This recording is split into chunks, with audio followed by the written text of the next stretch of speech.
So today on this episode of What's in the Box, I'm going to explain to you why I'm not unboxing this dash from TMI.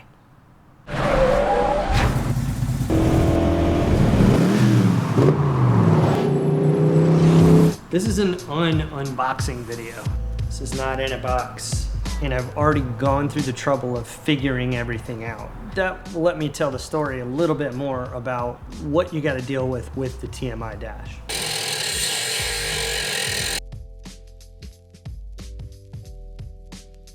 So as an experiment with TMI Upholstery, I'm pretty sure I'm going to use the TMI Sport R upholstery in this car on the seats. And I've already done the suede headliner, which looks really nice, juxtaposed with the original style black vinyl. So the Unisuede looks really cool, kind of updates the car just a little bit. It's just a nice, like slightly modern addition to what we have going on this very cool old school ride that will have a few modern conveniences like nice air conditioning and a modern fuel injected engine. So in that theme and aligned with that theme, I thought the TMI Sport R upholstery, if anybody's familiar with TMI, they make a lot of really great upholstery for vintage cars. And on that list of the really cool stuff that they make is the TMI Sport R dash. So I ordered this dash a little prematurely. Obviously, I don't even have an engine in this car yet, but all this stuff kind of fits together. So this was one of those things where I wanted to check the supply chain and see how quickly ordering this dash from National Parts Depot took to get.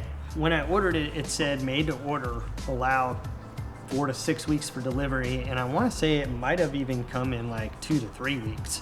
So it came very quickly. I did open it up and it came pretty nice. There was one little spot on the dash that I'm not really sure what I'm going to do with. I'll probably just have to put some suede cleaner on that. But it looks nice with this little suede patch in the middle. So it's a bit more of a gray finish than the original. I like the shape of it. I like that it's fiberglass. The one issue I ran into on this was as I started installing it, the fitment was super tight. We have the original style aluminum trim panel that will go on the passenger side, and when I was test fitting all that, it just wasn't fitting at all. None of these aftermarket trim parts fit right, and all these cars are just slightly different. Using the Dremel tool to elongate the holes and give ourselves a little bit of play in the dash fitment, all the holes you gotta make just a little bit larger than they should be so that everything can move around and kind of work with each other to fit correctly.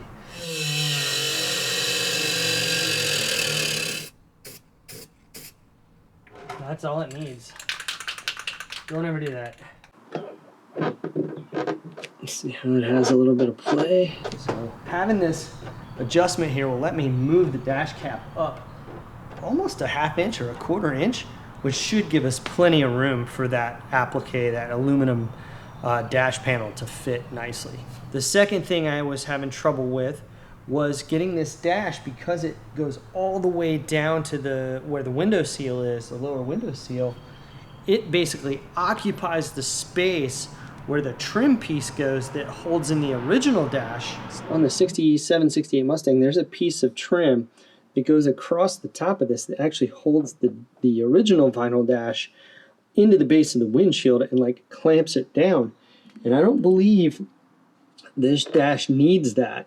And there's really no room for it. The dash itself kind of takes up that whole sill. And because it's so meaty on that front lip, the front side of this dash is so bulky, it was mashing the VIN plate to the car. And I test fit a couple times, and then I realized it was starting to tear the bottom of the VIN plate because it's real fragile aluminum. So before I went any further and caused any more damage, I went ahead and notched the front of the dash with the Dremel tool so that it fit nicely around that VIN tag and made it look as if it was supposed to be there from the factory. It's real important for me to get all this fitment right. So we're gonna go ahead and test this dash fitment now.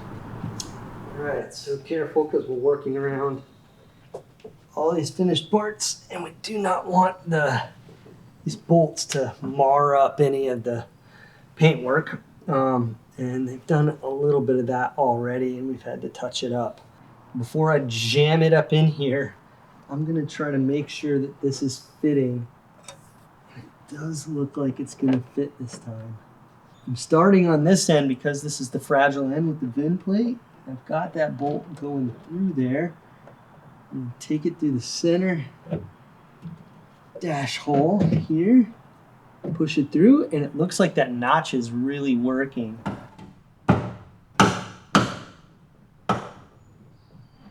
It looks great. And then this one also wants to scratch the dash. I'm having to, for a better, lack of a better term, having to kind of force it.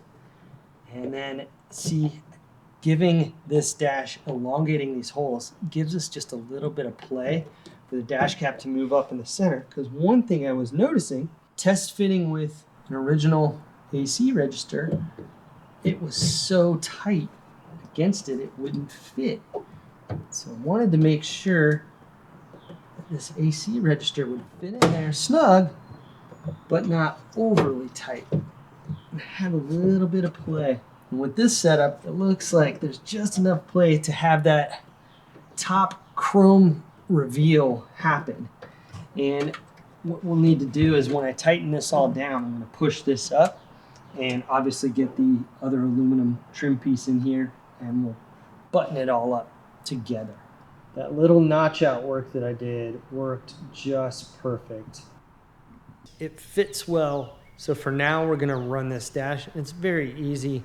There's only a couple of bolts that you have to get up in there and undo to remove the vinyl and put it back. It kind of like caps in over the original dash applique, where the original dash stuff actually pins the vinyl to the dash. The way this is set up, it has its own hardware mounting, so you should be able to take this on and off fairly easily without messing with the rest of the dash, which is somewhat useful.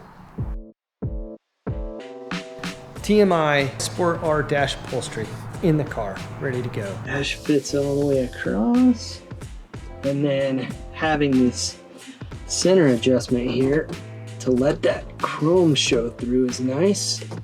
This whole cap can actually move up just a little bit to make some room for the aluminum trim panel that goes in here. So we need that to reveal itself so we see that chrome on the dash. All that's very important. So having those holes with a little bit of adjustment here on this end, here in the middle, really helped with the overall fitment of this.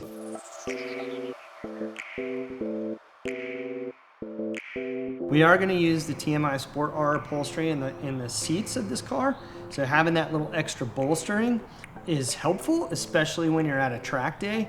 I noticed when I used to track my 67 390 GT, the bucket seats were great, but you slid all over the seat, especially in a hard corner on a road course. It was like unbelievable.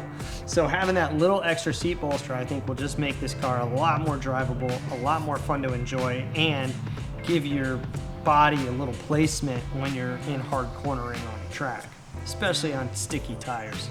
You need to have your body planted.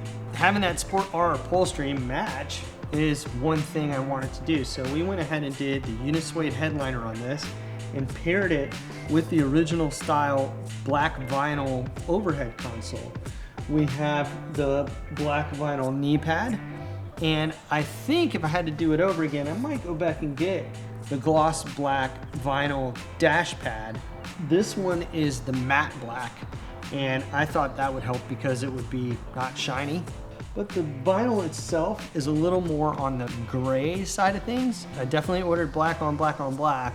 So it's black Unisuede, matte black vinyl, and the black stitching. And I guess just the difference between the matte black vinyl and the gloss black vinyl, we lose a little richness in that black color.